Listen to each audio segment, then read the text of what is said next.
In this video, we'll demonstrate how to delete your status on WhatsApp. But before we dive into this guide, I'd like to invite you to hit that like button if you're excited to learn how to manage your WhatsApp statuses. Please also share your thoughts in the comments below. Your feedback helps us create better content for you. Let's get started. First, open WhatsApp and go to your status page by tapping on the My Status tab. Here, you will see your status updates.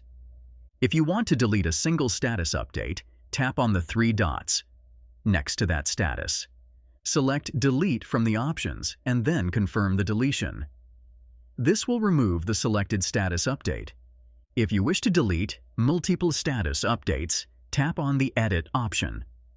Now, select the status updates you want to delete by tapping on each.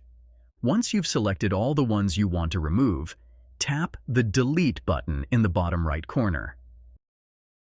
Confirm the deletion, and all selected status updates will be deleted simultaneously. And that's it. You've successfully deleted your status updates on WhatsApp. If you found this video helpful, please take a moment to like, comment, and subscribe with notifications on. Your likes and comments inspire us to create more content like this, and subscribing ensures you won't miss our future tutorials. For more useful tutorials, make sure to visit our website at MediaMagnetGuide.com. Thanks for watching.